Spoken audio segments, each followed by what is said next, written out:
Epstein files का नाम आते ही सोशल मीडिया पर हड़कंप मच गया। कुछ लोग इसे दुनिया की सबसे एलीट साजिश बता रहे हैं तो कुछ इसे सीधा भारतीय प्रधानमंत्री नरेंद्र मोदी से जोड़ रहे हैं। कहीं बाल, अकल्ट और रहस्यमयी ताकतों की बातें हो रही हैं, तो कहीं कहा जा रहा है कि सब कुछ झूठ और अफवाह है। सवाल ये कि क्या इन फाइल्स में सच लिखा गया है और क्या नाम आ जाना किसी अपराध का सबूत होता है।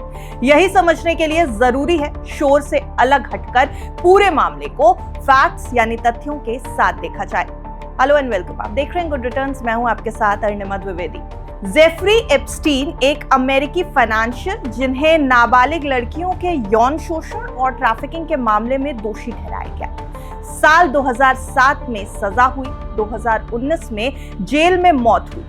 उनके नेटवर्क और एक्टिविटीज यानी गतिविधियों की जांच अमेरिकी जस्टिस डिपार्टमेंट ने की थी। इस जांच से जुड़े 30 लाख से ज्यादा pages, emails, messages, court documents और FBI रिकॉर्ड जनवरी 2026 में एप्स्टीन फाइल्स ट्रांसपेरेंसी एक्ट के तहत पब्लिक किए गए। इन फाइल्स में Donald Trump, Bill Clinton, Elon Musk, Bill Gates जैसे कई बड़े नाम आते हैं, लेकिन डिपार्टमेंट ऑफ जस्टिस ने साफ कह दिया कि नाम आने का मतलब अपराध साबित होना नहीं है।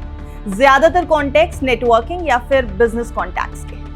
अब चलिए भारत की ओर रुख करते हैं, क्योंकि भारत में जिनका नाम आ रहा है वो देश की सबसे बड़ी शख्सियतों में से एक है। भारत से जुड़ा सबसे ज्यादा चर्चित हिस्सा प्रधानमंत्री नरेंद्र मोदी का जिक्र कर रहा है।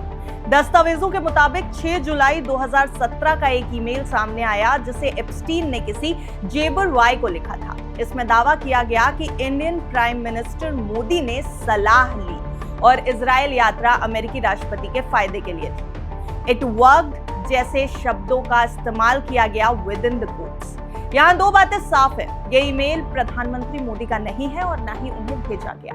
ये एप्स्टीन की अपनी बात है जो अक्सर खुद को असरदार दिखाने के लिए बड़े बड़े दावे करता था। मोदी की जुलाई 2017 की इजराइल यात्रा पहले से घोषित, आधिकारिक और सार्वजनिक थी। ये भारत के किसी प्रधानमंत्री की पहली ऑफिशियल इजराइल विजिट थी।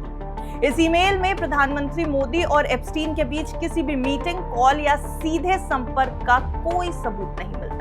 भारत सरकार ने 31 जनवरी 2026 को इन दावों को सिरे से खारिज किया।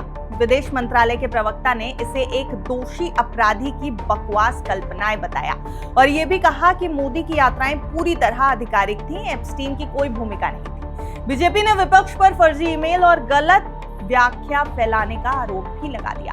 अब दूसरी ओर कांग्रेस ने प्रधानमंत्री से सफाई की मांग की है। संसद और सोशल मीडिया पर बहस तेज हो चुकी है, लेकिन कोई नया ठोस सबूत सामने नहीं आया। फाइल्स में भारत से जुड़े कुछ और नाम भी मिलते हैं। केंद्रीय मंत्री हरदीप सिंह पुरी के साथ ईमेल्स में इन्वेस्टमेंट, बिजनेस और डिजिटल इंडिया जैसे टॉपिक्स पर ऑफिशियल प्रोफेशनल चर्चा का जिक्र है। उन्होंने इसे सामान्य प्रोफेशनल संपर्क बताया।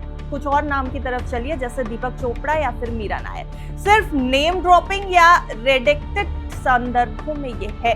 अब हाल ही में सोशल मीडिया और कुछ ऑनलाइन प्लेटफॉर्म्स में एक और दावा वायरल हो रहा है, जिसमें कहा जा रहा है कि एप्स्टीन की फाइल्स में उनके बैंक अकाउंट का नाम BAAL था और वो JP मॉर्गन बैंक के जरिए ट्रांजैक्शंस कर रहा था, जिसे कुछ लोग अकल्ट यानी आम भाषा में कहें तो छिपी शक्तियों या फिर कुप्रथा के बारे में कहते हैं। अब इस दावे का आधार एक दस्तावेज की एक पंक्ति का हिस्सा है जिसमें टेक्स्ट दिखाई दे रहा है, जैसे बाल.नेम और उसके आगे बैंक का नाम लिखा है। लेकिन यहाँ असली सिचुएशन ये है कि एनालिस्ट ने ये साफ कर दिया है कि ये कोई भी बैंक अकाउंट का नाम नहीं है।